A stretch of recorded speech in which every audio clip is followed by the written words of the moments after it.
The moment I saw my husband's face on that courtroom screen, wrapped around another woman in our bedroom, the bedroom where I had cried myself to sleep for 3 years, I felt my heart stop beating.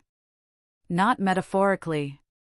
I mean, I actually felt the chambers of my heart pause, like God himself had pressed pause on my existence just to make sure I absorbed every single pixel of that betrayal. My name is Corinne Michelle Waters, and I am 42 years old. I have spent 18 years of my life married to a man I thought hung the moon and the stars.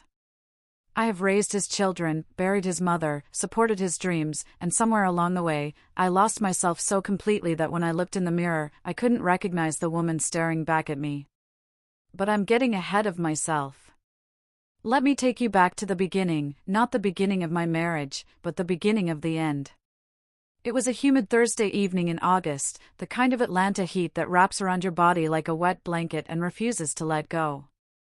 The cicadas were screaming outside our house in Cascade Heights, that beautiful brick colonial that Marcus had convinced me we needed even though the mortgage stretched our finances thin as paper.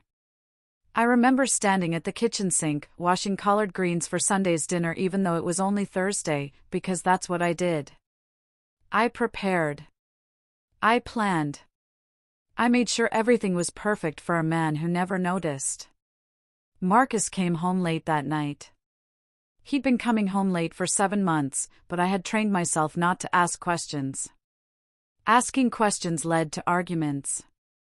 Arguments led to that look in his eyes, that cold, dismissive look that made me feel smaller than a grain of sand on a beach nobody visited.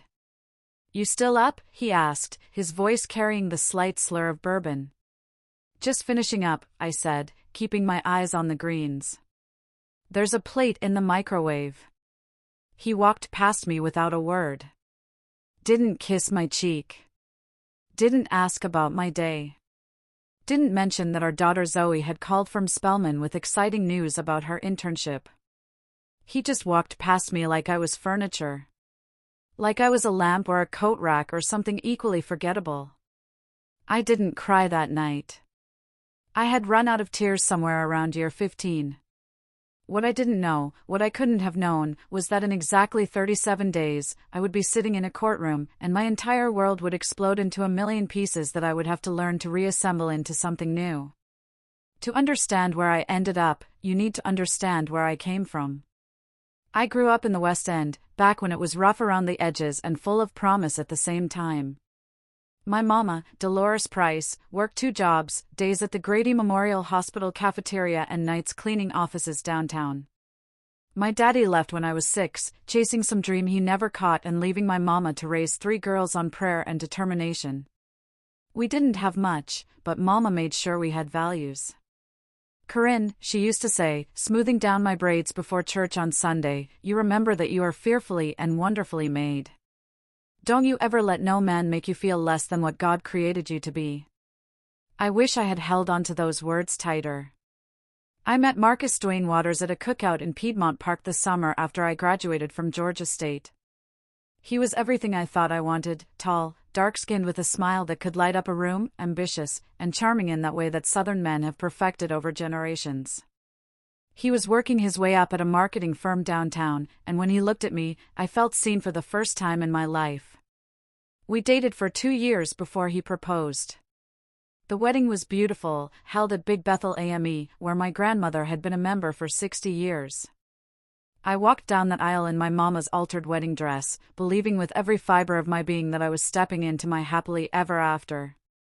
The first 5 years were good. Not perfect, but good. Marcus got promoted twice. I built a career as an elementary school teacher at a Title I school in Bankhead. We bought our first house, a modest ranch in East Point. We had Zoe, then 2 years later, Marcus Jr., who we called MJ. But somewhere around year 7, things started to shift. It was subtle at first. Marcus started working longer hours. The compliments dried up. He stopped asking about my students, stopped caring about my day. When I tried to talk to him about it, he'd accuse me of being needy, of not understanding the pressure he was under.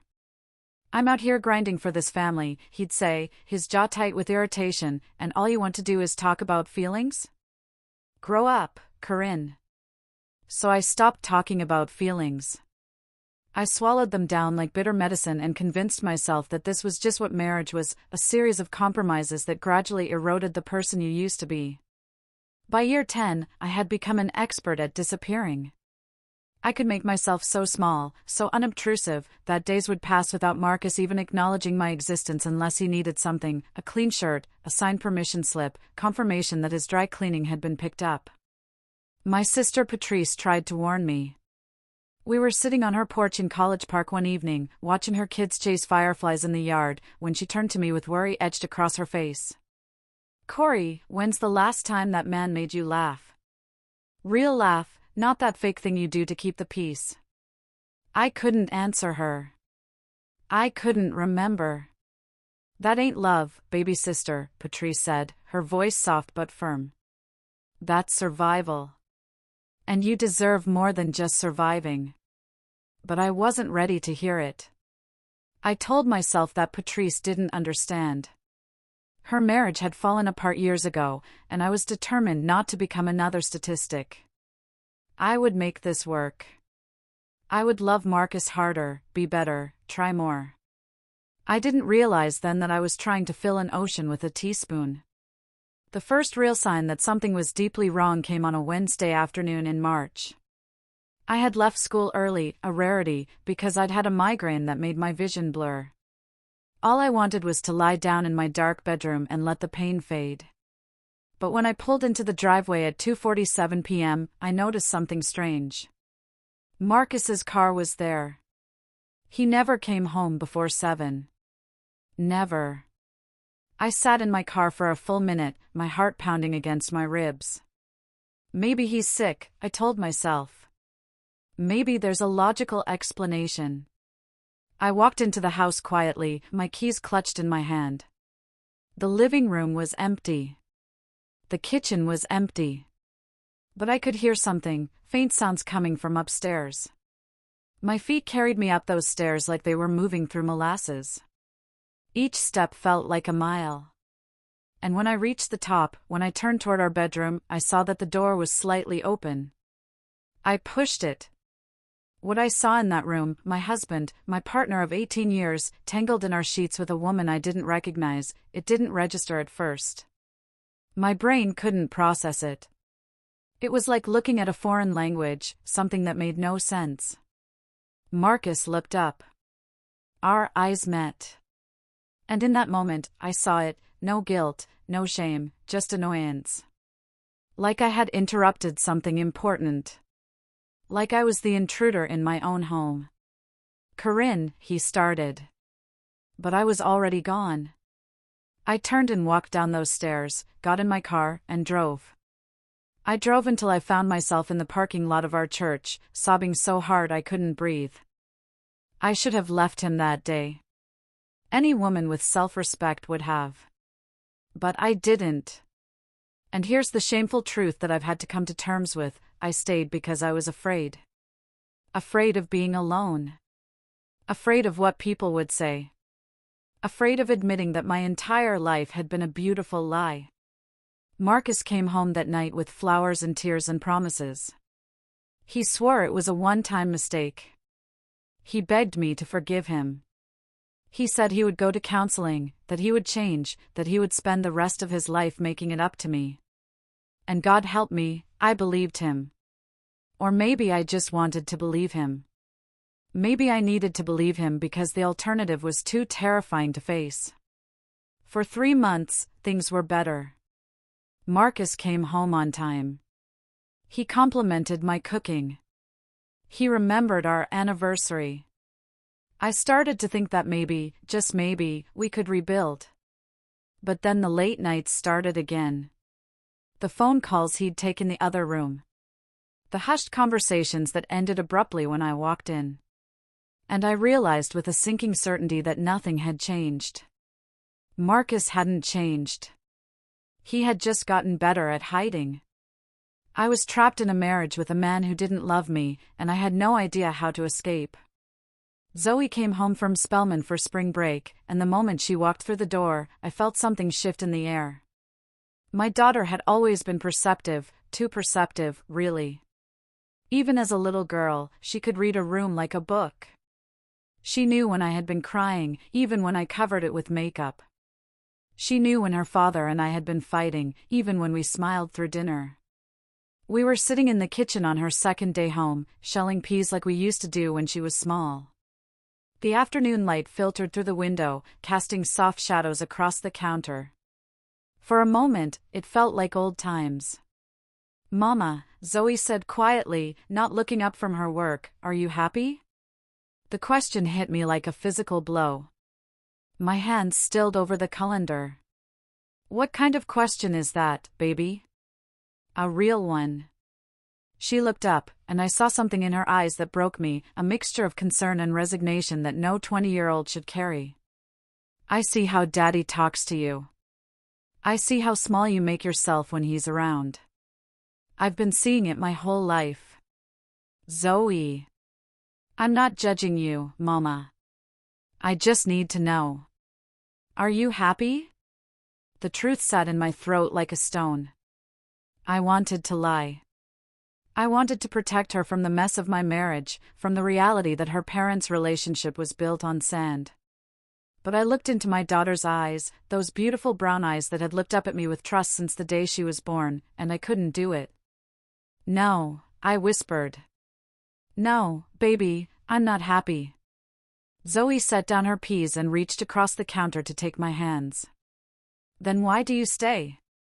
It's complicated." "Is it? Or have you just convinced yourself it is?"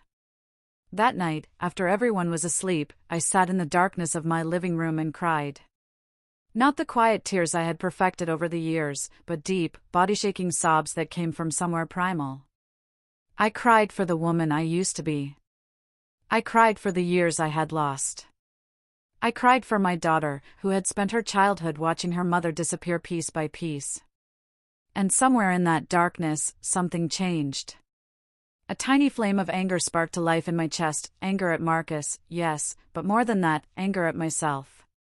For accepting less than I deserved. For teaching my daughter that love meant suffering in silence. I made a decision that night. I didn't know how, and I didn't know when, but I was going to find my way out of this marriage. I was going to find my way back to myself. The thing about secrets is that they never stay buried forever. They have a way of clawing their way to the surface, demanding to be seen. I found the truth on a Sunday afternoon, 3 weeks after Zoe went back to school. Marcus had left his tablet on the nightstand, unusual for him. He guarded his devices like they contained state secrets, always keeping them locked and within reach. But that day, he'd rushed out for a work emergency, and in his haste, he'd left it behind.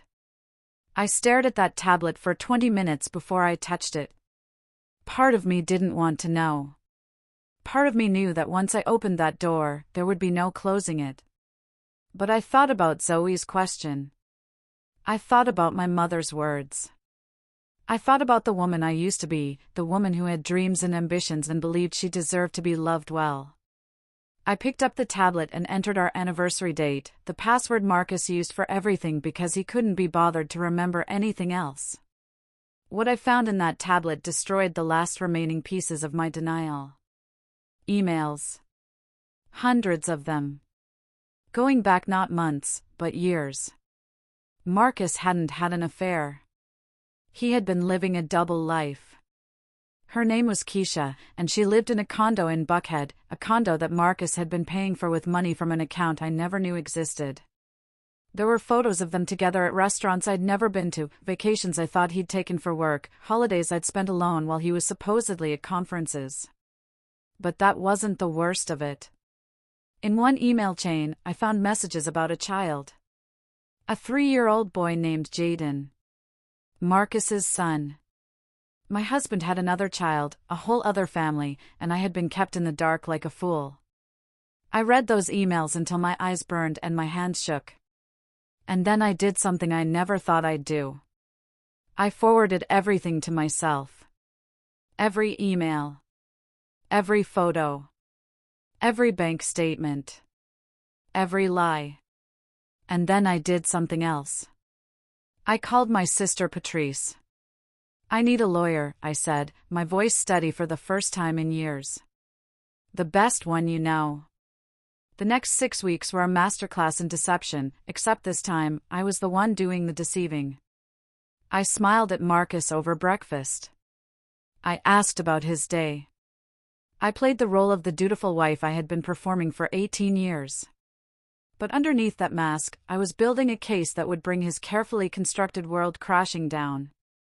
My lawyer, Denise Carrington, was a no-nonsense black woman with silver locks and eyes that had seen every trick in the book. Her office in Midtown was decorated with framed verdicts from cases she'd won, women who had been underestimated and cheated, women who had walked out of her office with their dignity and their fair share. "Honey," Denise said during our first meeting, looking over the evidence I'd compiled, "your husband isn't just a cheater. He's a financial criminal. This hidden account? These transfers? He's been siphoning marital assets for years. In Georgia, that's fraud. What do I do?" Denise smiled, a slow, knowing smile. "You do exactly what you've been doing. You keep quiet. You gather more evidence. And when we walk into that courtroom, we're going to take everything he has." I hired a private investigator named Charles, a retired Atlanta PD detective who moved like a shadow and reported back with details that made me sick. Marcus met Keisha every Tuesday and Thursday at her condo. He took Jaden to the park on Saturday mornings. He had a whole life I knew nothing about, a life he funded with the money I thought was going into our retirement. The more I learned, the angrier I became. But it was a cold anger now, focused and deliberate. I wasn't going to cry anymore. I wasn't going to make myself small. I was going to take back everything that had been stolen from me. The divorce hearing was set for a Tuesday in October. The air had just started to carry that first hint of autumn coolness, and I remember thinking it was appropriate. Summer was ending in more ways than one. I walked into the Fulton County Courthouse wearing a navy blue dress I'd bought specifically for this day. My hair was pressed straight, my makeup perfect, my hands steady. Beside me, Denise carried a briefcase full of evidence. Behind me, Patrice and my mother offered their silent support. Marcus was already there when we entered the courtroom. He looked confident, too confident, sitting at the defendant's table in his expensive suit, his lawyer whispering in his ear. He glanced at me with that dismissive look I knew so well, the look that said I was beneath his notice. He had no idea what was coming.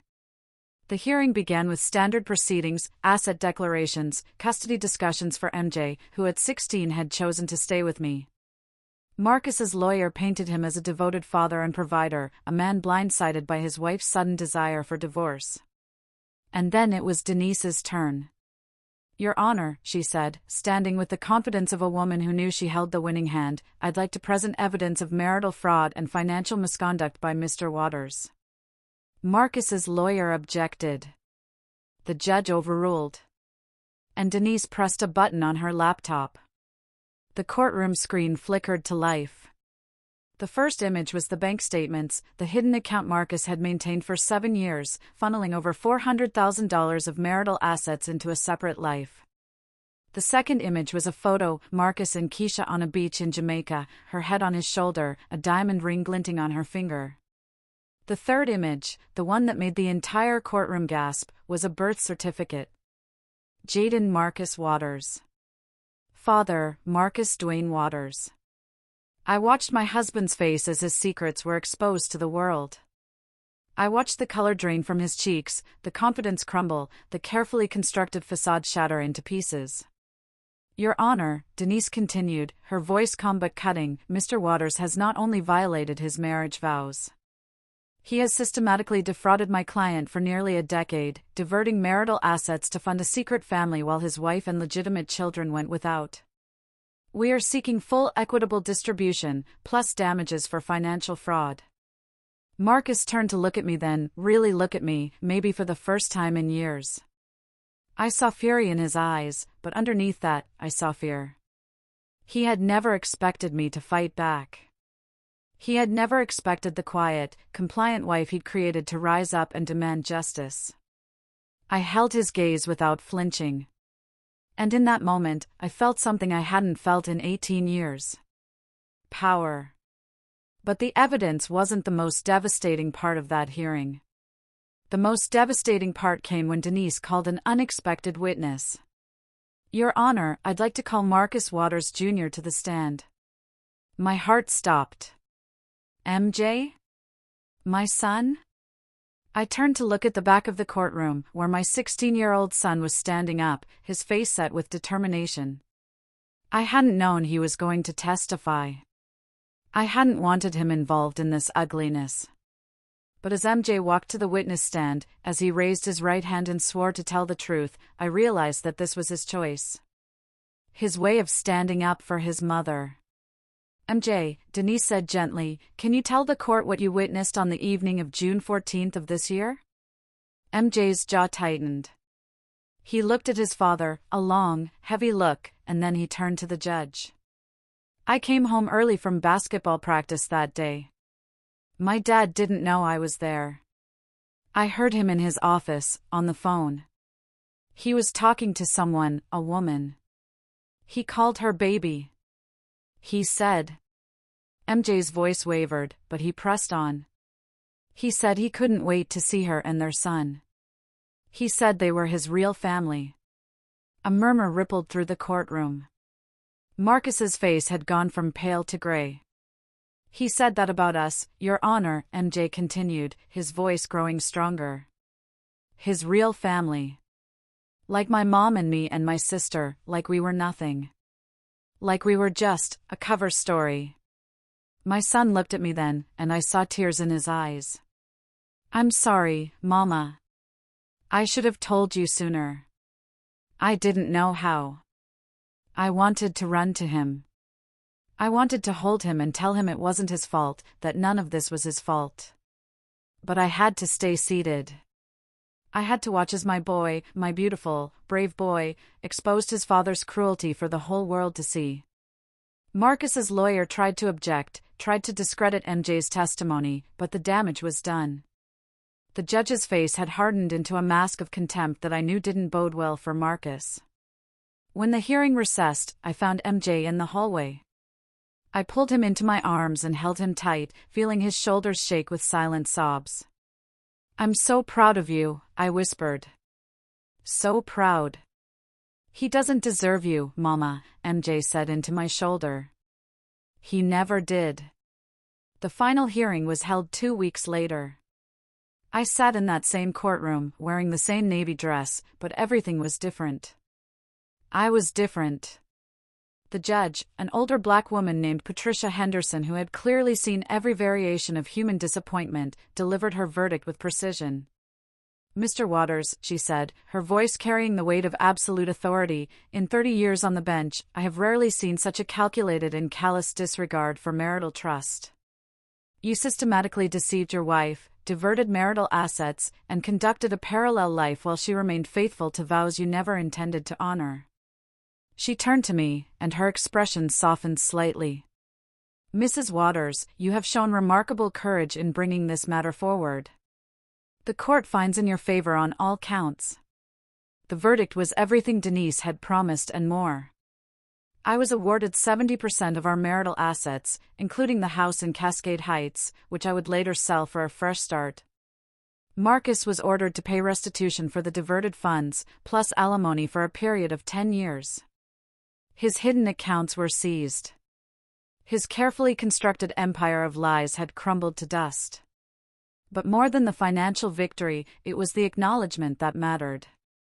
A court of law had looked at my life, at my pain, at the years I had lost to a man who never deserved me, and had said, "You mattered. Your suffering was real. And you deserve justice."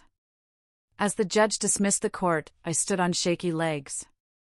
Marcus tried to approach me, to say what, I don't know, but Patrice stepped between us with a look that could have melted steel.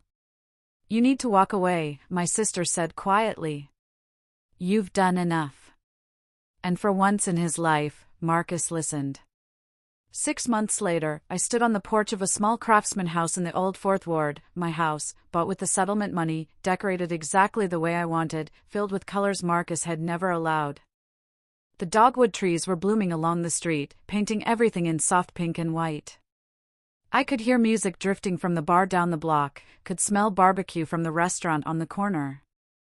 This neighborhood was alive in a way that Cascade Heights never was: diverse, creative, full of people chasing their dreams without apology. MJ was inside, working on college applications. Zoe was coming home for the weekend, bringing her new boyfriend, a pre-med student she'd met at a Black Student Union event. My mother was in the kitchen, humming hymns as she cooked Sunday dinner the way she'd done my whole life. I had lost 18 years to a man who didn't love me. But I had also gained something in the wreckage: a strength I never knew I possessed, a clarity about what I would and wouldn't accept, a determination to live the rest of my life on my own terms. I started taking art classes at the community center, something I'd always wanted to do but Marcus had called a waste of time. I joined a book club at the library. I started going to therapy, unpacking years of damage with a kind and patient counselor who helped me understand that none of this had been my fault. And slowly, carefully, I began to remember who I was before Marcus Waters. I was Corinne Michelle Price, daughter of Dolores, sister of Patrice, mother of Zoe and MJ. I was fearfully and wonderfully made, just like my mama always said. I was a survivor. A year after the divorce was finalized, I got a message from an unexpected source. Keisha, Marcus's other woman, reached out to me through social media. My first instinct was to delete it without reading. What could she possibly have to say that I would want to hear? But something made me open it. Mrs. Waters, the message read, I know I'm the last person you want to hear from. But I need you to know that I didn't know about you, not really. Marcus told me you were separated, that the marriage was over in everything but name. By the time I learned the truth, I was already pregnant with Jaden. I'm not writing to ask for forgiveness. I'm writing because Marcus left us last month. He found someone new, someone younger. And I finally understand what you went through. I finally understand that I was never special to him, I was just another lie. I'm sorry. For everything. I sat with that message for a long time. Part of me wanted to feel satisfied, karma, after all, had come around. But mostly, I just felt sad. Sad for Keisha, who had believed the same lies I had. Sad for Jaden, who would grow up with a father who didn't know how to love. I wrote back. Not to forgive her, that wasn't my job, but to acknowledge her pain. To tell her that the best thing she could do was build a life that didn't depend on Marcus Waters. Some people thought I was crazy. My sister definitely thought I was crazy. But I knew what it was like to be deceived by a charming man. I knew what it was like to realize you'd built your life on a foundation of sand. If my pain could help someone else find solid ground, then maybe it wasn't entirely wasted. 2 years after my divorce, I stood in front of a small crowd at the community center, about to do something that terrified me. I was giving my first public talk about surviving emotional abuse. The room was filled with women, young and old, black and brown, some still wearing wedding rings they weren't sure they wanted to take off. They looked at me with hope and fear, recognizing something of themselves in my story. I took a deep breath and began. My name is Corinne Waters, and for 18 years, I was married to a man who made me feel invisible. I stayed because I was afraid. I stayed because I thought that's what a good wife did. I stayed because I had forgotten that I deserved to be loved, really loved, not just tolerated. I told them about the silence. About the dismissals and the gaslighting and the slow erosion of self-worth. I told them about finding the tablet, about the courtroom, about my son's brave testimony. I told them about the long road back to myself. But I'm not here to tell you that it's easy, I said, my voice steady now. It's not. Leaving, whether it's a marriage or a relationship or a situation that's killing your soul, is the hardest thing you'll ever do. It will hurt. You will doubt yourself. There will be days when you want to go back to what's familiar, even if what's familiar is destroying you. I looked out at those faces, at the tears and the recognition and the fragile hope. But I promise you this, on the other side of that pain is freedom. On the other side is a version of yourself you forgot existed, the version who laughs without permission, who dreams without limits, who loves herself enough to demand better. You are fearfully and wonderfully made, I said, echoing my mother's words across the decades. Don't you ever let anyone make you feel less than what God created you to be. After the talk, women came up to me with their stories, whispered confessions of abuse and neglect, questions about lawyers and resources, simple requests for a hug from someone who understood. I stayed for hours, listening to every single one. This was my purpose now. This was what all that pain had been preparing me for. I am 44 years old, and for the first time in my adult life, I am exactly where I want to be. My house in the old Fourth Ward has become a gathering place, for family dinners, for book club meetings, for late-night conversations with women who need someone to tell them that they're not crazy, that they deserve more, that it's possible to start over. MJ is in his freshman year at Morehouse, studying business and talking about starting a non-profit for children of broken homes. Zoe graduated from Spelman and is working at a marketing firm downtown, not Marcus's firm, she made sure of that. They are my greatest achievements, not because of what they've accomplished, but because of who they've become, kind, strong, unafraid to stand up for what's right. My mother is still humming hymns in my kitchen, still pressing my hair when I visit her on Saturdays, still reminding me that I come from a long line of strong women who bent but never broke. Marcus? I hear about him sometimes, through the grapevine, through mutual friends who can't resist sharing gossip. He's on his third relationship since the divorce.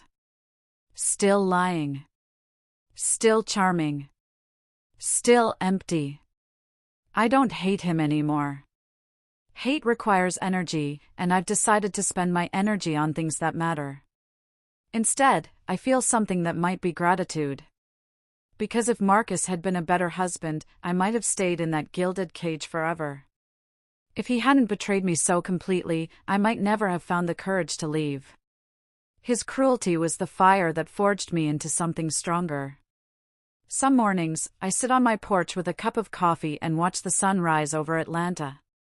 The light spills across the city, turning everything gold, the brick warehouses being converted to lofts, the cranes building something new where something old used to stand, the people walking to work and school and wherever their dreams are taking them. And I think about that woman who used to cry herself to sleep in a beautiful house she couldn't call home. I think about the silence and the smallness and the slow suffocation of a soul that deserved to breathe. That woman is gone now. In her place is someone new, someone who takes up space unapologetically, who speaks her truth without fear, who has learned that being alone is infinitely better than being lonely in a marriage. I am Corinne Michelle Waters. I am fearfully and wonderfully made. And finally, I am free.